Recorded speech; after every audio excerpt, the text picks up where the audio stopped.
¿Qué tal? Somos el grupo número 1 del curso Normas Internacionales de Auditoría 2 de la Maestría en Estándares Internacionales de Contabilidad y Auditoría de la Universidad Mariano Gálvez de Guatemala. Y hoy vamos a explicarles un poco sobre la NIA 620 y 700. NIA 620. Utilización del trabajo de un experto del auditor. Alcance. Trata de las responsabilidades que tiene el auditor respecto del trabajo de una persona u organización en un campo de especialización distinto al de contabilidad o auditoría. Cuando este trabajo es utilizado por el auditor para poder así facilitar la obtención de evidencia de auditoría. Es importante recalcar que esta norma no trata de situaciones en las que se utiliza una persona u organización que sea especializada en un área de contabilidad o auditoría.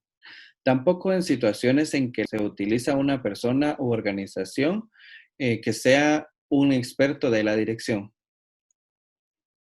Los objetivos del auditor son determinar si se utiliza o no el trabajo de un experto del auditor y si éste se utiliza, debe determinarse si el trabajo es adecuado o no para los fines del auditor.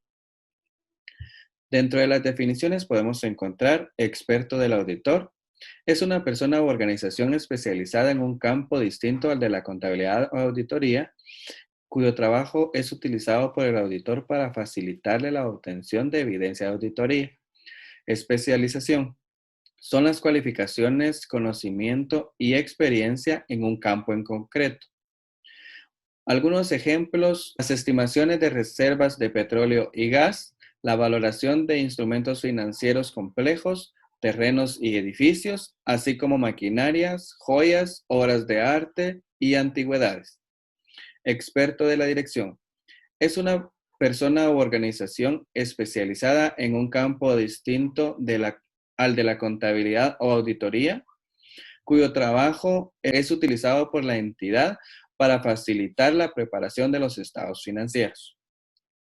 Continuando con la explicación de la NIA 620, que es la utilización del trabajo de un experto del auditor, pues tenemos los requerimientos. Los requerimientos son 7. Dentro de ellos está la determinación de la necesidad de utilizar un experto del auditor, la naturaleza, momento de realización y extensión de los procedimientos de auditoría, competencia, capacidad y objetividad del experto, obtención del conocimiento del campo de especialización del experto, el acuerdo con dicho experto, la evaluación de la información que entregue el experto y las referencias, las cuales se van a hacer dentro del informe de auditoría de la utilización de un experto.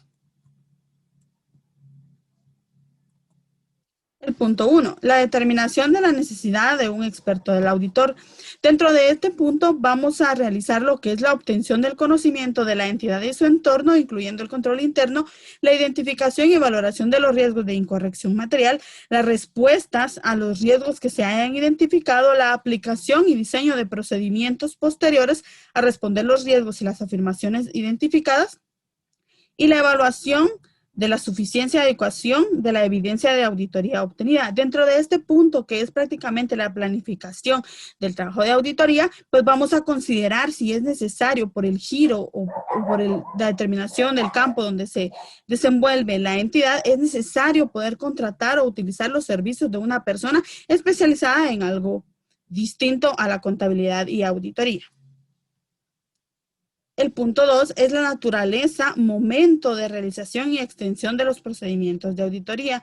En este punto, pues se va a considerar la naturaleza de las cuestiones con las cuales se va a relacionar el trabajo del experto del auditor, el riesgo de la cuestión, dependiendo de la naturaleza del mismo, la significatividad y relevancia del trabajo que desempeñe el experto del auditor, el conocimiento y la experiencia que posea el experto que se va a contratar para este trabajo y las normas a las que está sujeto dicho experto.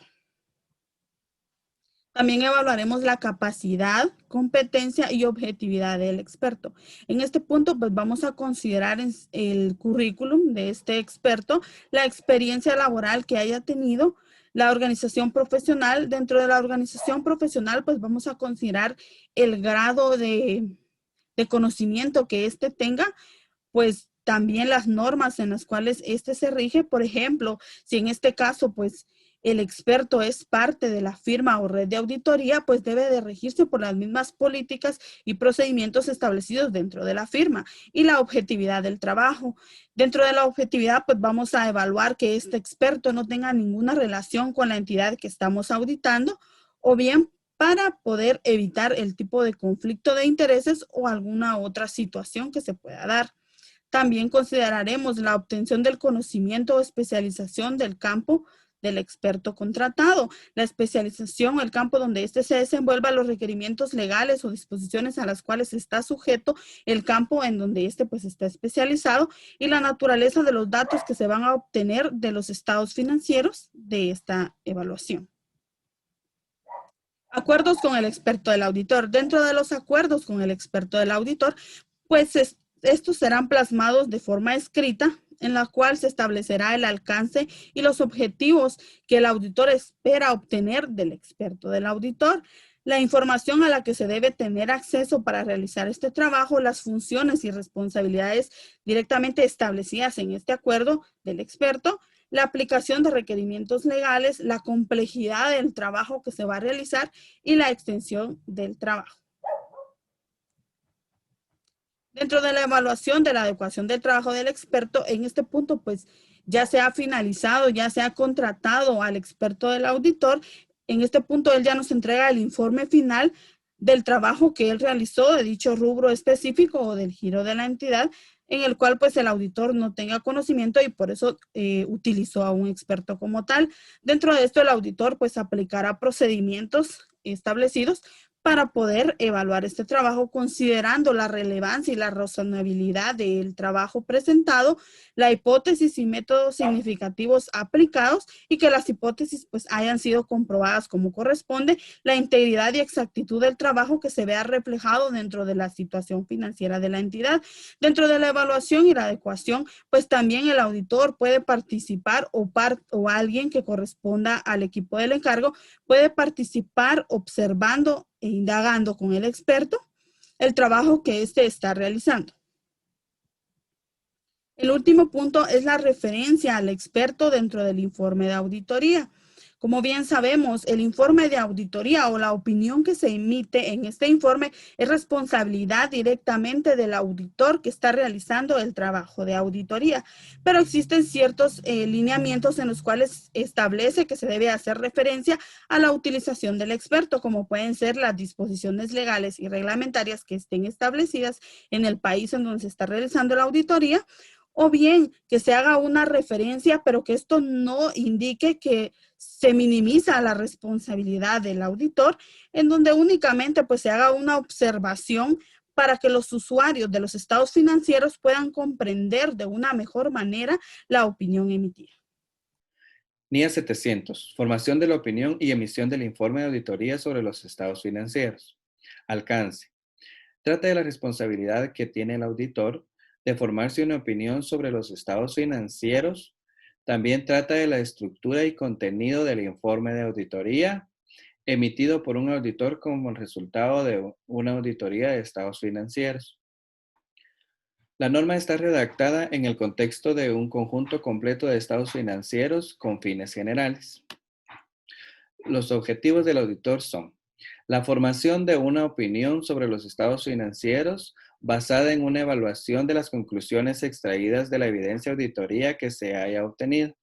También la expresión de dicha opinión con claridad mediante un informe escrito en el que se describan las bases sobre las que se sustenta dicha opinión. Definiciones. Estados financieros con fines generales. Los estados financieros con fines generales son estados financieros preparados de conformidad con un marco de información financiera con fines generales.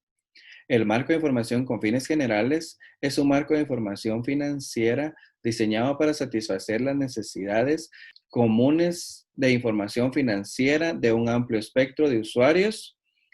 Este puede ser un marco de imagen fiel o de cumplimiento, opinión modificada o favorable. Es la opinión expresada por el auditor cuando concluye que los estados financieros en su conjunto han sido preparados de conformidad con el marco de información financiera aplicable. Requerimientos. Formación de la opinión sobre los estados financieros. El auditor se formará una opinión sobre si los estados financieros han sido preparados en todos los aspectos materiales de conformidad con el marco de información financiera aplicable. Tipo de opinión. Opinión modificada. El auditor dará una opinión modificada cuando los estados financieros no estén libres de corrección material. Entre las opiniones tenemos opinión con salvedades, opinión desfavorable y denegación de la opinión. Opinión no modificada, también llamada opinión favorable. Se dará cuando los estados financieros cumplan con el marco de información financiera aplicable. Después del proceso de la formación de la opinión, el auditor redactará el informe, el cual consta de los siguientes elementos: título, destinatario, opinión del auditor, fundamento de la opinión, empresa en funcionamiento, cuestiones claves de la auditoría, otra información, responsabilidades de la dirección, responsabilidades del auditor, otras responsabilidades de información, nombre del socio del encargo, firma del auditor, dirección del auditor y fecha del informe. Muchas gracias por su atención.